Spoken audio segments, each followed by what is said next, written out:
Bonjour à tous et merci d'être là pour ce temps de méditation.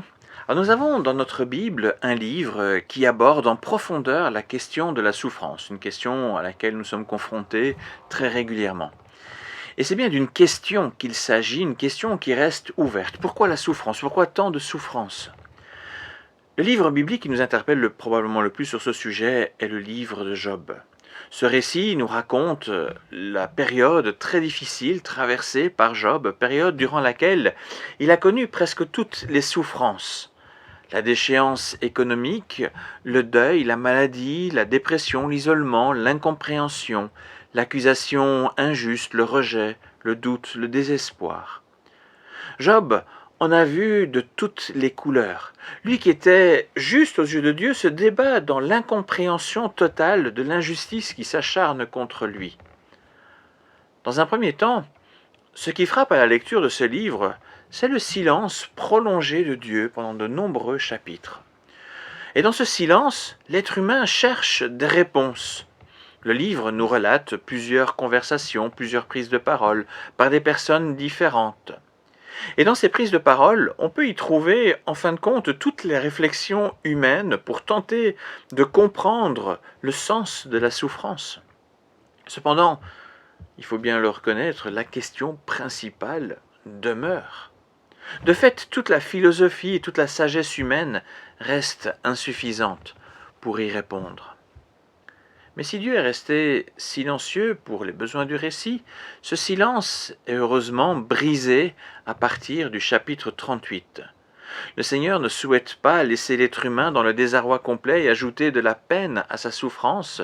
J'ai dit, Job a traversé presque toutes les souffrances, mais Dieu lui évite la souffrance de l'isolement complet, de l'absence de dialogue, d'écoute de la part du Créateur. Alors regardons le début de ce chapitre 38. Je vous lis les 4 premiers versets. Du milieu de la tempête, le Seigneur répondit à Job et lui dit « Qui est celui qui rend mes projets obscurs en parlant sans rien y connaître? Tiens-toi prêt, comme quelqu'un de courageux, je t'interrogerai et tu me répondras. Où donc étais-tu quand je fondais la terre? Enseigne-moi si tu connais la vérité. » À l'écoute de ces premiers mots, on est en droit de se demander si Dieu veut écraser plus encore Job par des reproches. Cependant, notons que cette indication qui nous dit d'où parle le Seigneur. Il s'adresse à Job du milieu de la tempête. Or, 2 versets dans ce qui précède, dans les 37 chapitres qui précèdent, indiquent que Job ressent la souffrance comme une tempête qui le submerge. Ce n'est pas du ciel que le Seigneur parle, comme c'était le cas au début du livre, mais il parle du cœur de la tempête. C'est bien de cet endroit-là d'où se trouve Job que le Seigneur lui parle. Façon de lui dire, même si tu n'as pas entendu ma voix jusqu'ici, en fait, je suis avec toi, même dans tes souffrances. Je ne t'ai jamais abandonné et je continue à me soucier de toi.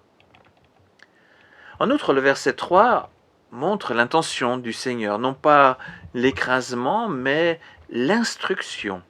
Tiens-toi prêt, comme quelqu'un de courageux, je t'interrogerai, tu me répondras. Vraiment un langage très scolaire, pour l'instruction. Job était en quête de réponses. Le Seigneur lui a laissé l'occasion de s'exprimer, de poser ses questions. Mais à présent, il veut l'instruire pour l'aider au cœur de ses difficultés. Certes, cette instruction n'est sans doute pas facile à entendre. Elle demande le courage, de la lucidité. Elle est néanmoins salutaire et prémisse d'une amélioration à venir. Au verset 4 commence cette instruction avec une question rhétorique. Où donc étais-tu quand je fondais la terre, quand je la créais? Renseigne-moi si tu connais la vérité.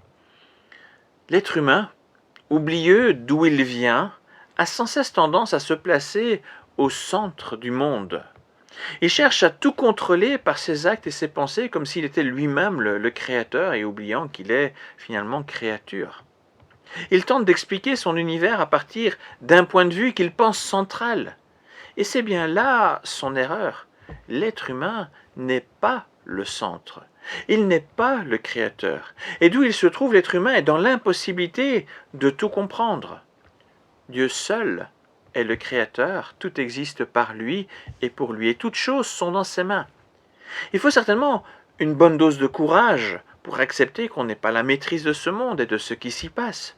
Il faut du courage pour reconnaître la souveraineté du Créateur et notre totale dépendance à son égard. Il faut du courage pour accepter de ne pas tout comprendre et tout voir d'où nous sommes. Plus encore si quand on est dans la tempête. Et pourtant, c'est bien en replaçant Dieu au centre, que peut naître l'espérance d'un profond changement. Quand on parvient à compter sur la souveraineté de Dieu, même sans comprendre les profondeurs de ses projets, mais dans cette confiance, on apprend que c'est aussi de lui, que vient notre secours. Quel être humain serait l'égal de Dieu pour comprendre ses projets et le juger? Le fait que le Seigneur permette la souffrance dans nos vies, clairement, nous dépasse. Pourtant, même si Dieu permet ces souffrances incompréhensibles pour nous, ces projets n'en demeurent pas moins à notre égard des projets de bonheur et de paix. Et la fin du livre de Job en témoigne. Le Seigneur n'a pas laissé Job dans la souffrance. À partir du moment où Job a cessé de se mettre au centre pour juger, à partir du moment où il a reconnu la souveraineté de Dieu, à partir du moment où il a saisi qu'il ne pouvait pas tout comprendre, Dieu est intervenu. Et la souffrance s'est transformée en bénédiction innombrable. Job a reçu bien plus encore qu'il n'avait au départ. Alors certes, Job fut rétabli en tout et largement comblé par Dieu. Pourtant, la première bénédiction est une relation nouvelle et intense avec le souverain Créateur. Au chapitre 42, verset 5, Job donne ce témoignage, un verset que nous connaissons généralement très bien. « Je ne savais de toi que ce qu'on m'avait dit, mais maintenant je t'ai vu de mes yeux. » Dans l'expérience pénible de la souffrance, le Seigneur s'est fait connaître comme Job n'a jamais connu. Et déjà avec ce privilège, Job fut consolé, nous dit le texte, avant même d'être restauré. Alors en donnant à Dieu la place centrale dans notre vie, nous apprendrons vraiment à connaître ce Dieu qui nous a créés, ce Dieu qui est souverain, à le connaître plus intensément et à trouver en lui le soutien dont nous avons vraiment besoin pour traverser nos tempêtes. Il est la réponse dont nous avons besoin pour traverser nos souffrances. Merci de m'avoir écouté jusqu'ici, que le Seigneur vous bénisse et à très bientôt.